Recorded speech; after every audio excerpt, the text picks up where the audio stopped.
being a little kid, we lived in Florida for 10 years, and it was Dusty Championship Wrestling for Florida. Like, I mean, I've literally watched my entire life.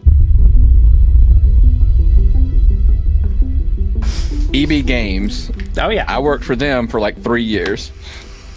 Worked my way up. I was an area manager with them. I was probably like 5 or 6 is kind of when they start in your head remembering them.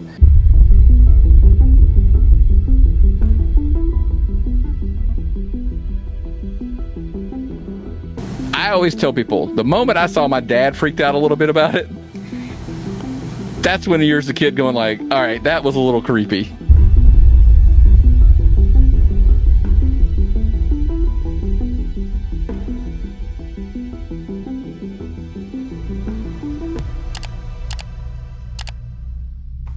Listen, I worked at, so you actually may know, because, well, depending on where you're from, a lot of people don't. So I worked Columbia, for South Carolina. EB Games. Oh, yeah. I worked for them for like 3 years. Worked my way up. I was an area manager with them. And then left for the worst of reasons. No, it's a nightmare story. It's an HR story that should be told at some point. Ooh. Well, I'll start a separate channel for HR stories. Yeah. I had a regional manager. I was an area manager, I had a district manager, and then so it was his boss. And one day she came into my store, she was rearranging my wall, and I don't mind that. I mean, I really don't, because I'm just kind of like, oh, cool, she's going to show me, like, she has a way she wants it done. I can learn how to do it, blah, blah, blah. Sure. So it was the week before Thanksgiving. So, yeah, I was like, all right, I'm going to play ball, I'm going to whatever. So I walked over and said, her name was, I'll never forget her name. And I said, hey, I appreciate the help. If you could just tell me kind of like what you're thinking, that way I can kind of think that way going forward, and I can kind of, do the walls that way going forward. She literally turned to me and said, we don't pay you to think, we're paid you to do as you're told. And that was her word. And so what happened was, I was in a previous regime, the regional manager before her. I was so, and I mean, I say this with all humbleness, I was so beloved by the regional manager. Like we're talking like a guy who had over 100 and something stores. When I went through my divorce, for my first marriage, when I went through my divorce, he was there, and I left because I was like, hey, I have to work all these days they want you to work. And this, it was just like, I got a Monday through Friday job working literally. It was tech support for Coca-Cola downtown Atlanta. It's a Monday through Friday gig, blah, blah, blah. And then he called me, the regional manager called me at home and said, why did you leave? And I said, hey, I'm getting divorced. I've got my kids, every other weekend. And I was trying to explain this. And he goes, so hold on a second. So you get off every other Sunday. Anyway, they allow that. You can be off every other Sunday. I said, okay. He was like, so you're going to work. You're allowed to have one weekend a month off, Saturday and Sunday. I was like, okay. And he goes, you're just going to work the Friday that you have your kids. You're just going to work the morning and leave and go get them after you get off work. And he goes, so we're arguing about one day a month. He goes, literally one Saturday a month is what you left for. And I said, well, I mean, it's the rules. And he goes, come back and we'll be fine. We'll figure it out. And so I came back. That's how much, like, this guy thought of me. Anyway. Yeah. Well, that's good. When was this? I'm sorry. When I think of classic EB Games, I think of September of 99. 99, yeah. I started in August of 99, but September, because everybody goes, how do you know for so much? Because when I started... And that was a side gig for you, right? No, I was a manager. Oh. I was a manager there. Oh, okay. Because you were talking about doing the tech support, but okay. Oh, yeah, no. So I left because literally when I was there as a manager, I started as an assistant manager, but they were like, hey, you're going to have your store within like a month or two. Like it was like, we're going to train you. You'll be off to the run it, whatever. So I took the gig. And I got my divorce while I was there, and I turned in my notice and I left, and I went to Coca-Cola. I only lasted at Coca-Cola for like 2 weeks. In 2 weeks, my regional manager was like, "I need you back at this store. Yeah, I need you back at this," because it was at the Mall of Georgia, is where I was at, and he was like, "I need you back there. I need you back." I was like, Yeah, that's back when malls were still huge, a thing, right? Yeah, that was a thing. Yeah, well, and the Mall of Georgia is the largest mall in the Southeast. So it was a big deal, and it was super busy at the time, and wow, between loss and theft, and there's just so much. He was just like, "I need you back in there." But anyway, but at one point in time when I was there, we had 16 stores in our district. 14 of the stores were either me, like store managers. 14 of them were either me or somebody that were my assistants or I trained. Like all the other 13 went through me in some form or fashion, like through the training program, or they were my assistants who got promoted. So that's good. Hence, he left. Oh yeah, he would think so, but not so much. Okay. Because by the time she came on board, her words, and this is my boss told me this, because one of my bosses left, and when he was gone, he recruited me to finally leave. He was like, "Nick, come work for me at Brookstone." And I'm like, "Hey, I like it here." He finally was just like, and when I finally called him and said, "Yes, okay, I'm interested," he told me, he goes, "You're not going anywhere as long as she's your boss. She has told me that.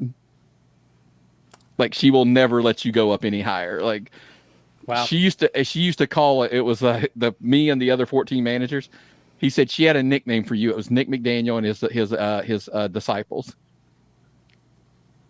That, like, basically, he used to call me prior to conference calls to tell me what he was going to say when it was negative. Like, it could be perceived as negative. He goes, "Because I need you on board and to support me, because if you go south in your reaction, the other 13 are coming with you. Yeah. And I need you to be on board with how we're going to make this positive before I do this on the conference call." Like, that's how bad it got in her eyes. And she hated that. They needed your buy-in, right? They needed me to be like, even if it was negative, if I could sit there and go, look, even if it's negative, I'm like, there's a difference. And I tell them, I'm like, I'm not going to lie to them. But at the other hand, I can they also accepted it when I'm like, "Hey guys, here's why we're doing this. We don't have a choice in the matter. Let's make the best of it, and let's just, do this." Sure. They would be on board. Even if I'm not going to sit there and go like, "It's a great idea," and they know I don't like it, Sure. But at the same time, it was very much of like, "Hey guys, it has to be done for cost reasons or insert whatever reasons. Like, it's got to be done. Payroll's got to be cut. Why? Well, the guys' sales are down, and we got to, if we get our sales back up, we get more payroll. It's that simple. That anyway." But so she basically was like, it was the absolute worst. And I actually had a guy, a manager went toe to toe in my store one day arguing with each other. And when I left, he was like, "I'm so glad you left. I hated being that way to you." He goes, "But she used to ride me every week about you, that she wanted you gone." Well, sometimes people get what they ask for, and you move on to bigger, better things. And I would try to tell them, like, that's like, they would make fun of it. And I'm like, do you think it's a coincidence that there's 13 people that are successful managers for you that I trained, or they were my assistants? Like, what do you see to that? It's like, because I go out of my way, when they would come on board, I would tell them, "What do you want to be? Like, what position do you want? I want to have my own store. I'll get you there if you give me the effort and and you're willing to learn." Yep. And what was so crazy, it was like, do it my way. And the reason I said that to every person I trained is because then if you go to that store, and when they would shuffle managers around, it didn't matter. I'm like, because he does it the way I trained him. He does it the way I trained him. He does it the way I trained him. Moving them around, they don't go in there and go like, "Oh God, I got to figure out how he does this or how he did that." And no, they all do it the same way. So it doesn't matter. So they just step in and they take a new, kind of thing. "Oh, this guy's leaving. Promote my assistant. Put him over there. He'll be fine because that guy did it the way I did it too." Yeah. Well, that's an emphasis on talent, and that's how, that's at the end of the day how you How you get good. The good ultimate downfall was then I left. I was gone. I was completely out of gaming for a couple years. Got into opticals. My first wheel in opticals, I was at Doctor's Vision Works. Nightmare. But I got recruited by a guy that I knew. He was at. Have you ever heard of a company called Rhino Video Games?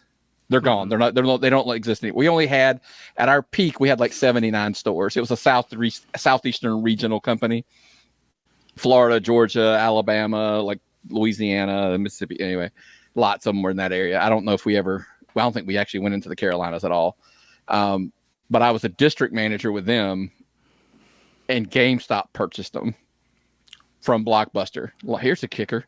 Huh. Blockbuster sold Rhino their only profitable division so they could get the funds they needed to start Blockbuster Online. We that's literally, like one year we were the only profitable division that Blockbuster owned, and that was at Rhino. Wow. Because it was a small video game company that we stressed profit over everything.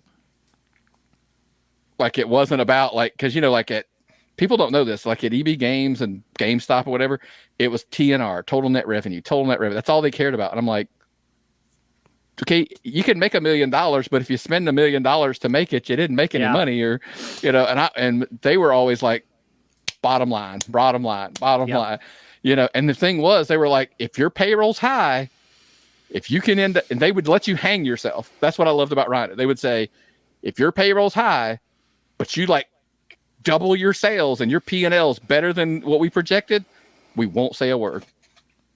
But if you go over on payroll and you're under, then we'll say like you went over on payroll.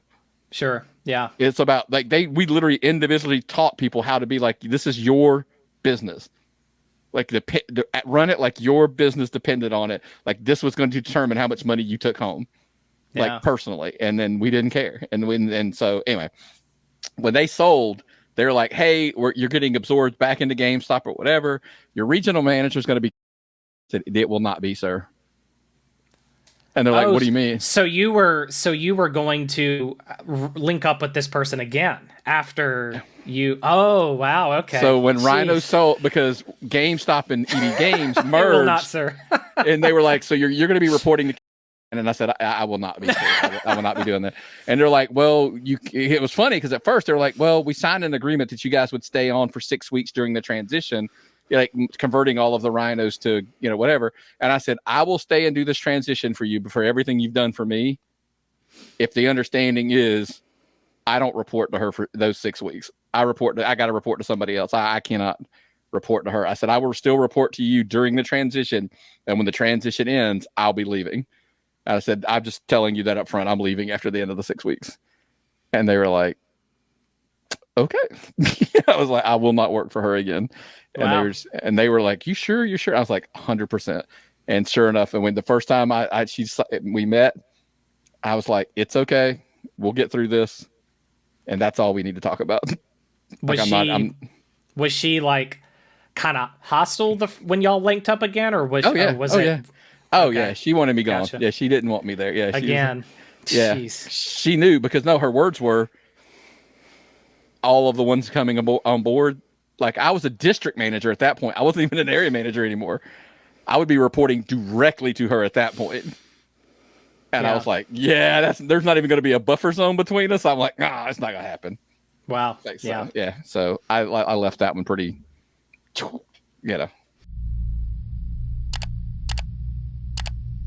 Real quick, I guess I just want to ask because we talked about the comics, but had you always been into comics, as far back as you could remember, or did you when did the comic book thing start? It was two phases. I was when I was younger, just like reading them. Yeah. And then back in the early 90s, I got into it pretty heavy again. And then got married, had kids, phased back out again. And then, and then probably trying to think a few years ago, just kind of went right back into it again and was like, all right, now, it's also a little bit easier when you're older, have a little more money and, you can kind of, so, yeah, but it's, I'm with you there.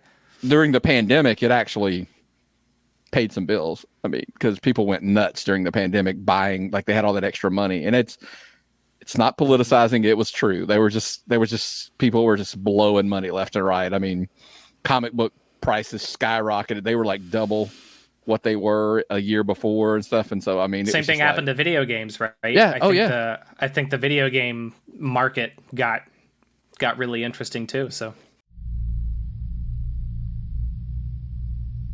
my first memories, and it's, people that listen to our podcast are probably sick of hearing this because I say it all the time. Like my earliest memories are like being my great grandfather's house. I mean, I was like 3 or 4. I can't even remember how old I was. And it's watching Dusty, on TV. I mean, that kind of stuff. I mean, being a little kid, we lived in Florida for 10 years and it was Dusty Championship Wrestling for Florida. Like, I mean, I've literally watched my entire life. There's, phases when I don't watch it like as much, but like, but pre having a car here in Georgia, Joe Pedicino used to have a block of wrestling. It was like 8 hours on Saturday night. If you were a kid, you couldn't go anywhere. I mean, you were at home. You'd start it and it'd watch all 8. It was WWF, Continental, Memphis.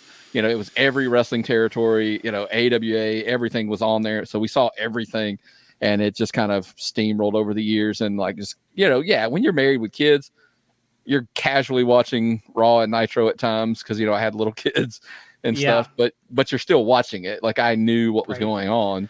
And of course the internet makes it easy, once it started kind of coming out and had all the rumors and all that kind of stuff. So I can remember when the big events, like the pay-per-views, there really wasn't much of a practical way to order them. Because when I was a kid, there wasn't like a cable box like there is now, or there isn't even a cable box now. But I just remember what you basically had to go to the video store to rent to rent the things. And so me and my brother would always go, be like, when is it out? When is it? And it would always be, so we were always like 4 or 5 or 6 months behind on, I don't ever remember being current on exactly what was happening. I would just remember renting kind of the tapes, and then we would rent like the Coliseum home video tapes and everything. So there was kind of the WWF stuff that we did, but then the thing about it is NWA and WCW would come to town. WWF never would. So I got to actually see like at the Township. And so it's weird. I kind of had this dual wrestling world where I would watch WWF more on TV and video, home video, because VHS, right? But then Ric Flair and Sting and all those guys would actually come to the Township and you could actually watch them. And so I have a very early memory of actually getting to see Vader and Flair like at the Township, like in '93, like wrestling, which is pretty cool. You keep pretty current now, right? Like you're not just into the mainstream like WWE and AEW.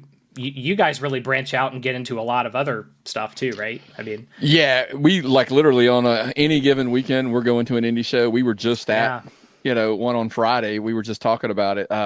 We recorded obviously earlier today. We were talking about it. I mean, Jake the Snake Roberts was there.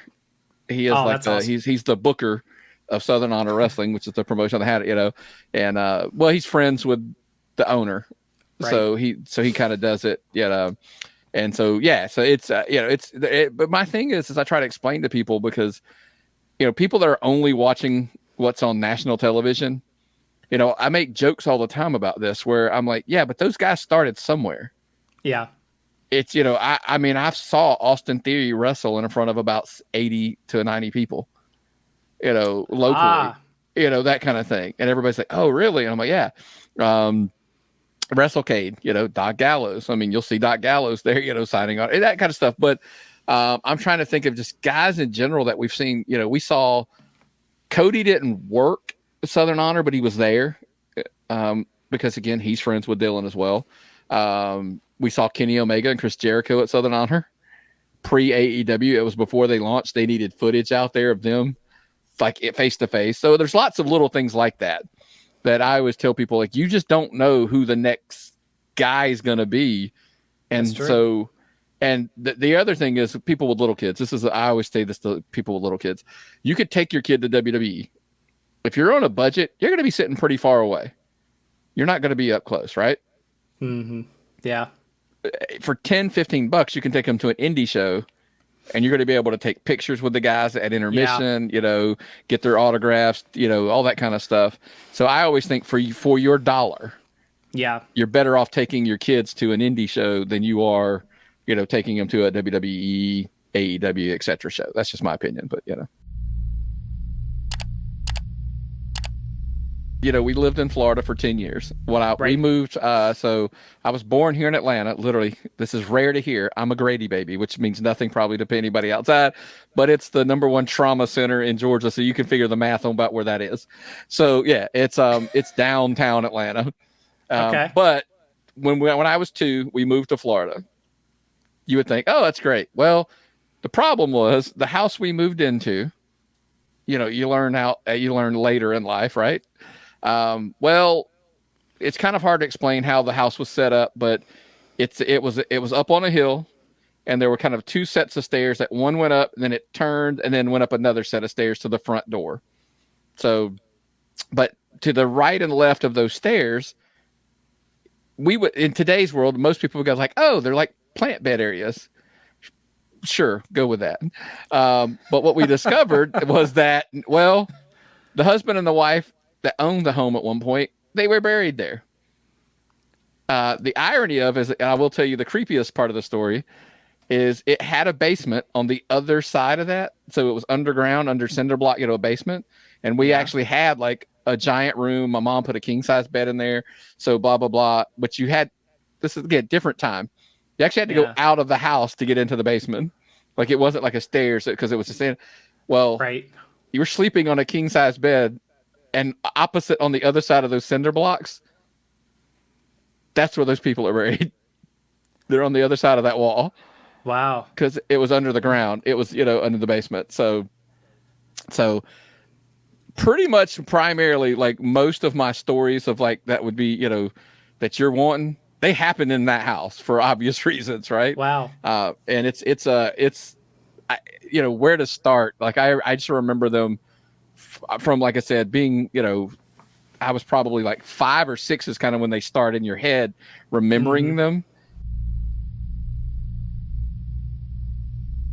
When did you discover that the husband and wife were actually buried there? Was this, and maybe this is a key point in the story, so I don't want to ruin it if it is, but is it, was it like years and years later, or was it like when you were 5 and 6? Oh yeah, son, they're right there. That's what it was when we were little. So it wasn't like we found out, a decade later after we moved. No, we still live there. We just, kind of like, this is just where you live, so you're not moving. So it is, it was like, yeah, they're buried out there. It's okay. It's move on kind of story. And gotcha. All right. Well, I guess it's better to know than not to know. Maybe. I don't know. I think so. Just because, I mean, here's the thing. My mom and dad were always, if they're ghosts, they're not going to hurt you anyway. So we just kind of like learned, because it was stories like, my mom, that there were 6 of us kids. I was the baby of 6. Oh, wow. So there would be times in the summer where mom would just go, everybody go downstairs. Like you had to go outside, go around, and you go into the basement. We had like stuff to keep us busy, games and all that kind of stuff. But it was like, I got to go to work tomorrow. Y'all are going to stay up till 3 a.m. Just go downstairs.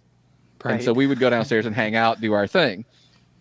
But I vividly remember one of the stories of like, we're downstairs and just all night long, we hear people walking, upstairs, because you could hear it. It was just, people walking around upstairs. We go upstairs the next day, and my brother, he's old. My oldest brother's 7 years older than I am. And he was like, he's like, Mama, I thought you had to go to work. You're up and walking around all night or whatever. She's like, nobody's, her and Dad went to bed. She's like, there was nobody up at that time in the middle of the night. I don't know what you're talking about. But we heard them, like all of us, like plain as day, you could hear them walking around upstairs. Wow. And they're like, nobody was awake, and that's the beginning of, okay, this is kind of where you start to know the little things. And that kind of was the first one. It was like, when you start realizing, and by the way, it wasn't like a one-off. Like this was kind of a regular occurrence of somebody's walking, and you just learn. And again, if you don't, and that's what I try to tell people, if you don't know any better, you're not really scared by it. You're just kind of like, okay. And everybody heard it. It wasn't just you. It was like the whole group. That's so interesting, isn't it? It was like a collective, Yeah, everybody collective heard it. experience. Yeah. Wow. All the brothers, cousins, whoever, like it wasn't, and that's the crazy thing is, even we had cousins that would come. So, because we're from this area where I live now, right, just in that Buford, Georgia area, and we would have cousins that would come down because we lived less than a mile from the beach. So our cousins would come down and stay for weeks because they were out of school. And my aunts would just say, aunts and uncles were like, okay, they're going to stay here, and they would stay, and we stay for, like I said, weeks, and everybody experienced it. So it wasn't just a me thing. But it's, even things like you would hear in the middle of the night, and it was roughly the same time every night. You'd just be sitting there, and literally we'd all be sitting in the living room watching TV, and you would just hear, and the bathroom door would literally open, and it would close. It would, and then literally like 5 minutes later, it would open again and it would shut. Wow. Just kind of, and everybody's like, and after, again, here's the irony. We always talk about this. This is the crazy part of this whole story. When those things happen and you get so used to it that everybody's just kind of like, oh yeah. I'm literally, that's the way we were as kids. Eventually we just kind of went like, somebody would go, hey, and we're like, yeah, it's fine. It's just, we don't even think about it anymore. And our cousins are like freaked out by it. And like, we actually had cousins who are like, I want to go home. Like, I want my mom to come get me. I want to go home, and we're just like, why? Like, we don't even understand at this point. Like, why is this even a big deal? Like, this is a regular occurrence at our house. Yeah. And that's kind of weird as a grown up to wrap your head around. But like that was just a normal thing.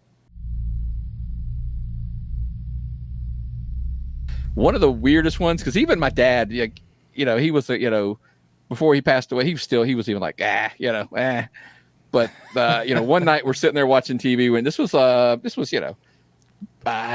can't, it was dark. I remember that. So probably closer to 8, maybe 8, 9 o'clock. We're all just sitting there watching TV. And then, we hear a bang on our front door. Now, again, I want to preface the front door is like a little more complicated than the back. You had to go up one set of stairs, then probably 7 or 8 steps, and it was like concrete. It was go, and then you go up another set of stairs. And remember, that set of stairs is the one that went up between the two, like, bed areas where the people were buried. So, and it was plots. So there wasn't, so you can't really jump and hide or run anywhere. There were no bushes there or anything like that. So it literally was, you would have had to have run probably, 8 steps down, 6 or 8 steps again, down another 4 or 5 steps. And then you would have to have turned and hid behind a wall. So it's not a quick getaway. Right. So we hear the bang on the door, and my dad, yells, because, this is 80s, I'm coming, so he's getting up and he's taking his dad, typical that time, knock on the door again. He's like, I'm coming. He's getting frustrated. He's starting to walk across, bang, bang, bang again. He's hollering at him again. Literally had his hand on the doorknob, bang, bang, bang. And of course, at this point, he gives the explicit, yelling at him answer that and he jerks the door open and nobody's there. And like, he's literally like looking to the point, like, there's no way, literally, like, he jerked the door as somebody was beating on it. So when he snatches the door open, like, there's nowhere to go. Like, there's nowhere to run. There's nowhere to hide. And there's nobody there. I always tell people, the moment I saw my dad freaked out a little bit about it, that's when you're as a kid going like, all right, that was a little creepy. Yeah. And that his reaction right after that, was he kind of visibly shaken, or was he just still kind of frustrated? Or he wasn't shaken, because here's the problem. Like, we had lived there long enough but it was still enough. Like, it was like, okay, it's that oh crap moment of like, because like I said, he wasn't like scared by it or anything, but it was still like, oh, he like wigged him out. Like, he gave you the heebie-jeebies moment, maybe is kind of the better word. The one that I will tell you now, I did not tell you the story intentionally, because this one could be true or it could be I was crazy. And I don't know which one it was. We'll have a good 50-50 possibility there, then. Yeah. So okay. I was, I think I was probably 8 or 9, somewhere in that age. backpedal an age because do you remember Cabbage Patch Kids? I do. Are you old enough to remember those? Okay. I do.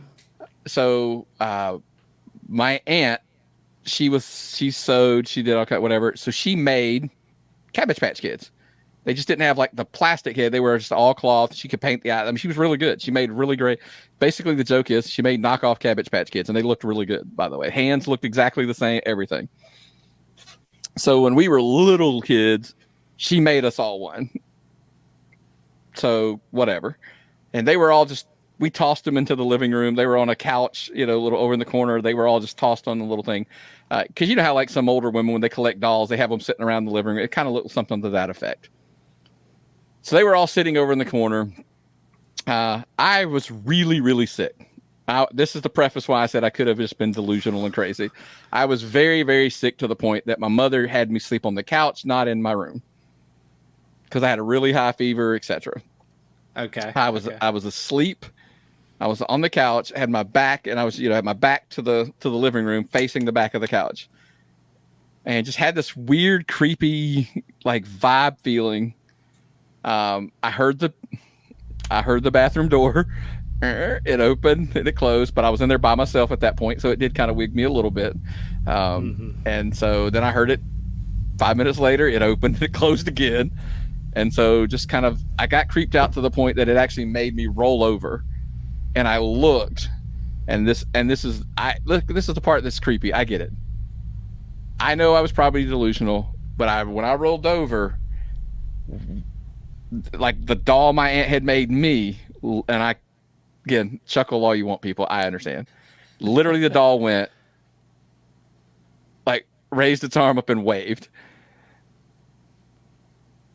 Oh. And was like, oh, yeah, completely. No, I'm not kidding. It literally just kind of was like they were sitting there and it went and put its arm back down. And I went, completely flipped over, put my back to the living room, faced the back of the couch, and just kind of hunched over, curled up into a ball, and was just like, just go to sleep, just go to sleep, go to sleep. And luckily, actually, I did fall back asleep, which kind of, weird. But that's the one that I tell people, like, could I have been delusionally that sick? Sure. But to this day, I tell people that happened. Like it was real enough that it happened. And it wasn't like, somebody was like, oh, you were dreaming. I'm like, no, because I heard the bathroom door. I rolled over, I remember it very bit like I was awake. Right. Like I know I was awake. So that part was now delusional because of a fever could be the case. but that one freaked me out for a long time. That doll went in the closet the next morning and never came back out until we left. Like he went to the bottom of the closet and he never came back out. So we literally found him when I was moving, and it was like 5 years later when we were moving. Like, yeah, we packed him out. So that one's got a little more humor to it than the others, but but it was weird. I always tell people, I wish that's kind of like that house was the only place that this stuff ever happened. But like the area we're in here is, got its own legends and lore. The only personally one I've ever experienced in this particular area, I will tell you this one, this kind of moves away from the house. We moved here. Sure. The house I grew up on, you wouldn't recognize the street now because it used to be out in the country, and now it's like subdivision central down the whole road. Mm-hmm. They actually have torn down. There was an old barn that was there forever. It was there. I mean, it was well past I had left. Like I had gotten married and left. It was still there. And look, again, this is your more stories that you've probably heard in the past. In that barn, there were look, this is deep south, right? And I don't even know if this is an area you like touch it, whatever. There were 3 men hung in that barn. They were accused of somebody. They hung the 3 men, blah, blah, blah. So, we would ride our bikes up and back and from and driving to and from, etc. when we got older. It's one of the few times I do remember riding our bikes. We always used to, it was because it was kind of uphill coming back to the house. You will never see a fat kid pedal this hard trying to get past that barn because, we'd always heard, it's like, oh, it's haunted, it's haunted, it's haunted. And on multiple occasions, you would have people say like, "This is what you saw. This is what you saw." And it's funny because I actually did one of the occasions going by it, you could actually see. They would say you would see the three men hanging there, and I have experienced that. Going by that, you would actually see the three hanging, in the entrance. You could see them right down the middle and stuff. That one's kind of creepy, but that one actually happened as well. Oh wow, jeez. Was it the one time, or did you see them several times? I only saw it the one time, because after that, I never rode my bike after dark that far. Yeah. I drove past it on many occasions, but it was like, they would always say like, why were you going, 80 miles per hour down a road that the speed was like 35? Well, there's nothing there. It literally was the barn on the right, and then it's just like, woods, and then you would go certain past, and then you would go over the hill. Then there would be some houses there, which is where our house was and stuff like that. So, but yeah, you just go flying past it. You don't want to experience that. That's always tell people that kind of stuff is like will creep you out. How long was the glimpse of what you saw? Was it kind of a second or two, or did you just see it and then just kind of take off? Well, want to even mess with it, or like how long did the event last? It took off. I mean, I was on a bike. Right, but, so it's like you start focusing on just pedaling, but as you come up on it, you glance over and you could see, but it wasn't like I was in a car that I went by like, it was pedal, glance over, and you see it and you're like, am I nuts? It was enough to, I remember thinking like, am I crazy? Am I seeing what I'm seeing? And it's like, yes, I am. So then it's like, turn your head, pedal, just go. Like, get out of there at that point. Same thing. And you remember telling people and they're like, my dad was always the running joke of, well, they're dead. They're not going to hurt you. I'm like, that was always his kind of stuff. It's like, they can't really do anything to you. They're dead. I'm like, it's still scary, Dad. Come on. Yeah, exactly. I would agree with you. That would be very, very unsettling, especially if it's something, because I think you mentioned that others had seen the same thing. Was that sort of the legend of that house, that barn, that if you could still see them, and so you got to see what others had seen. That's interesting as well. And how old were you, would you say, when you saw that? That's probably 14, 15, somewhere in that range. I mean, yeah, I was old enough that it wasn't like, oh, it's a little kid being a little kid, no, I was, let's see, because by then, I was in high school. I had to think about it. I was in high school when that happened. So I was a little bit ahead because of Florida. We started school when you're 4 down there, so it was off a little bit. So at that age, I would have been in like a freshman, sophomore in high school, somewhere in that window. So yeah, I was old enough to remember like it vividly. Like, yeah, people like, okay, that one I wasn't crazy. I'm like, this isn't the doll situation. Like, this is where I'll give you that one. I'm like, I'll give you that one. I'll let that one be debatable. This one, not so much. Like this one's like, I know what I saw. The reason it's so vivid is because there was no street lights on that area. This was 80. Like, just do some math. 88. 88, somewhere between 87, 88 in that window. So we're talking a time like this was out in the country. They didn't have the street lights like we have now. It was just dark. And like I said, riding the bike, it was like, thank God for the moonlight, kind of thing. You're kind of like, that's what lets you see where you were going, essentially. Yeah. And this was before all the development. It was still way before that. Yeah. And it's like, because now when you go by in that moment, it cracks me up. I go by that and I'm like, yeah, those people's yard, their backyards where that barn was, kind of thing. I'm like, I'd hate that. It's one of those, like, I'd like to talk to them and ask, like, you ever see stuff, because but it was, so when you looked inside the barn, it was just pitch black dark. I mean, it was inside, no street lights, no lamps or anything like that. That's why when I tell people, when you saw something kind of like the white figure, like hanging there, you're kind of like, I'm not crazy. Like, there's something hanging, like there's something there. Like, it's plain as day type of thing. So, yeah. How long were you in the previous house, I guess? 10 years. The one in Florida, we lived there from about 75 to 85. So, yeah. Gotcha. So for 10 years, we lived there. And I mean, there were, like I said, I mean, it's because the bathroom door thing was such a regular thing. It wasn't, you just got used to it. The story was, and we were told this by neighbors and stuff, there's like, oh, well, he used to get up in the middle of the night and go to the bathroom every time at the same time or whatever kind of thing. And that's probably, we're all like, okay, that makes us feel great. So literally it became a running joke of when we would hear, and somebody would say something, they're like, oh, he's going to the bathroom. kind of thing. Or just like that just became, it was the joke, but we're like, is it a joke, or is it like literally, because it's all the time? It's not like it just happens once a month or no, it's just like a regular occurrence type of thing. And like people walking around upstairs, it was like a regular, we just became, I don't want to say desensitized to it, but essentially it just becomes such a regular thing from living there. And it's like, my mom was like, it's not like we were moving. Like she just was like, this is where we're going to live. So end of discussion, so we just got used to it after a while. So, and they never did hurt us. So.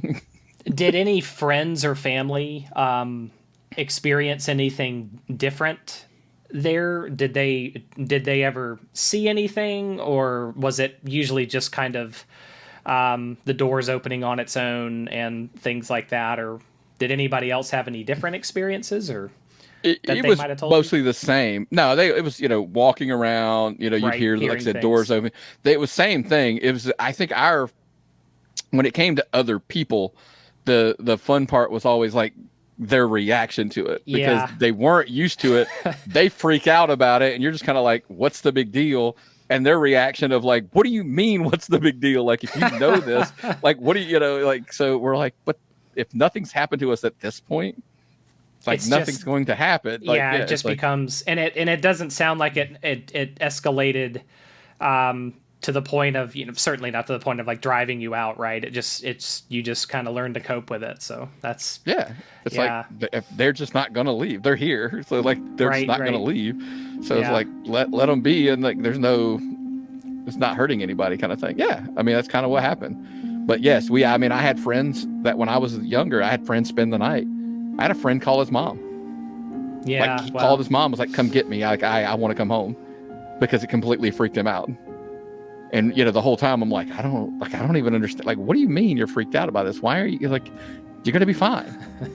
And it was like, nope. And his mom came and got him, and he left, and I was like, so then you go, oh, he's the guy who lives in the house that, at school you become like, hey, he lives in the haunted house or whatever. It's like, and I'm still here, people. It's okay. We'd hear my dad, oh, who was flushing the toilet last night? We're all like, Dad, we were all downstairs in the basement. Like, what are you talking about? Yeah. Just stuff like that. You're just kind of like, what do you do? What do you do? Like, I mean, like, did he grab anybody? No. Well, what do we care? Then he flushed the toilet, kind of thing. Like, whatever, but it's, I mean, that kind of stuff. But you're right. It's just, I think people's reaction to it are, I guess it would be, what did you see? What, I mean, and kind of going forward, like I get it. Like the barn thing freaked me out, right? Because that wasn't something that was a normal thing for me. The house was kind of a normal thing for me, so my reaction obviously was a totally different thing, So I get that. I tell people that, like, I understand that, but on the other hand, it's kind of like, what if it's your normal everyday, and you grew up, and like I said, I was 2 when I moved into the house. Like, I didn't know anything any different really, so it wasn't really that odd. But that's kind of odd to say when you think about it. All the odd stuff that happened, it wasn't really that odd. Yeah, you're like, all the odd, and it's one of those, like, looking back, it was like, no, that was really odd, actually, but you just were so used to it. It was just your norm. How you're amazed. I always tell people, you'll be amazed at what you can get used to. I always tell people, when you have these kind of conversations, and it's spilled over in a lot of my other life, I always tell people this all the time too, like, just be open-minded and listen. Like, sometimes, look, sometimes it is what you think, and sometimes it's not. It's just, you got to just listen with an open mind and, understand, like, anyway. I will tell you, like, I don't know if you even know this, like, Chris Jericho's really into it.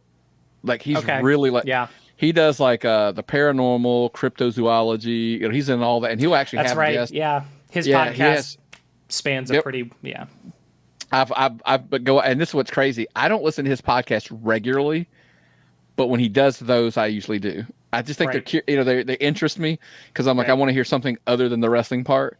So I think, like, it's one of those, like, I'm not into it. Like, I don't really, like, seek it out a lot, but if I see his podcast, like, discussing that, I'll check it out just to kind of see. And I do like watching documentaries on that kind of stuff. So I'm enough into it that I will watch and listen and try to figure I just think, like, the Bigfoot, the Yetis, the Loch Ness. I'm like, I just want to like because everybody's like, oh, that's I'm like, listen, again, it's just the open mind. I'm not even saying it's true or not, but at least I'll listen. Like, let me give me the what your take was and what your evidence is. And because to me, I know a lot of it just, to me, in most people's brains, they the average person, they link UFOs, the paranormal, the cryptos, all that kind of gets bundled into one. So I'll get tangled up into that as well, just by watching the documentaries and stuff. So they do intrigue me enough. So that's why when you brought it up, that's why you saw me light up, because I'm always like, oh yeah, I'm like, I do like this stuff. There is other stuff in the world other than wrestling, people. I know, it's crazy. Yeah, I think I'm similar in the sense that I think it's more for me. It's not that I'm some kind of like, I'm certainly not like an investigator, and I don't ever since I was a kid, I actually did a video on it. I was really into like the scary stories to tell in the dark books. That was kind of my first foray and kind of like old folklore and things. But as I kind of got older, and especially now, I'll kind of do the same thing. Like if there's maybe a documentary or a talk on something that's in that arena, I'll watch and take it in for more entertainment, I think. But for me, the entertainment is a lot about, especially with those topics, well, what if, what if, because if I watch a movie, let's say I watch a movie or even wrestling, it's like, okay, I kind of know what I'm getting and to a degree, right? But this stuff, it's like, but it's sort of like maybe wrestling was back in the day, because there was always this question of, is it or is it not? Or I know that isn't, but that wasn't supposed to happen, that kind of thing. Yeah. And so I think with this topic, there's always this sort of, well, if it wasn't, is it something else? So I don't know. I think that's the entertaining portion for me. And, I'm the same way with conspiracy theories. People laugh because I love conspiracy. And everybody's like, oh, so you're one of those. I'm like, one of those what? Like, you believe? And I said, I didn't say I believe 90% of them. Yeah. I just love to hear the argument of like, what would even, and I tell people all the time, when we debate politics and whatever, I tell my kids, I always say, explain to me the logic of how you got to the thought, like what was the thought process for you to come to the conclusion that you came to? I'm not disagreeing with any political stance. I'm not, belief, whatever. I said, how did you get there? Because I always tell them, like, I just want to understand the process. Conspiracy theories the same way. Like, tell me what made you think that. Because sometimes with the paranormal and with crypto, same exact thing. I'm like, sometimes, even if there's 100 stories, I just said to somebody, what if one of them is true? And you discounted it because it's all lumped together.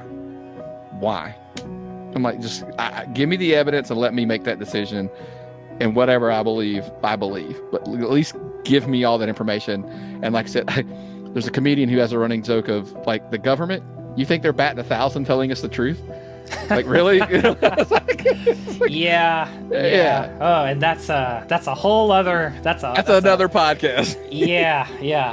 But that's kind of my point though with the paranormal. I'm like, so if there's a million stories out there, none of them are true, is what you're thinking? Yeah. Not one of them. Like, and that's where I kind of go with like, you got to at least be open-minded about it. That's just my take. And a lot of it, like, there's this element too about like in court cases and things, we depend on eyewitness testimony, but from credible people, and there's a limitless eyewitness testimony of these strange things from very credible people, but it's just very interesting. Oh, let's go.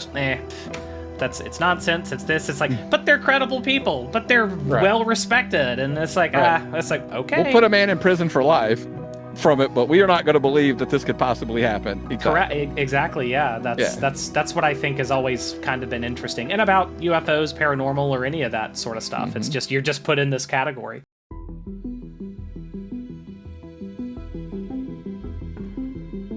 Where can they find any info on the podcast or anything else that you're up to? Or well, it's easy enough. I mean, I've said this a million times, so it'll roll off the tongue pretty easy. We're on YouTube.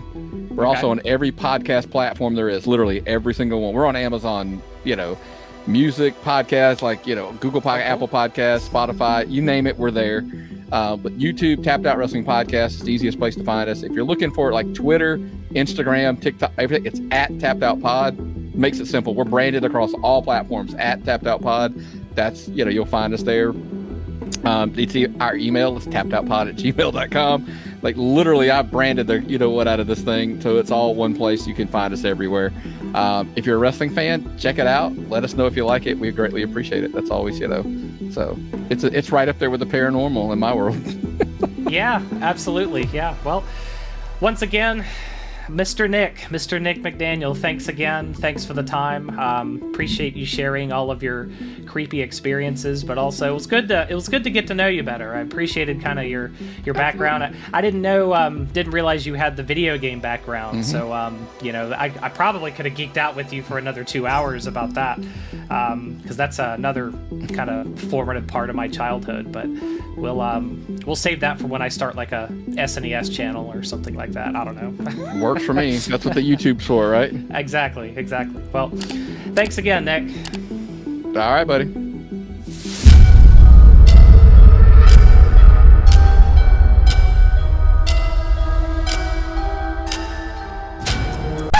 It's one of those, like, it used to be the running joke around was like, oh, do you believe in ghosts? That was always like, and I was like, well, I don't know, but I've seen some.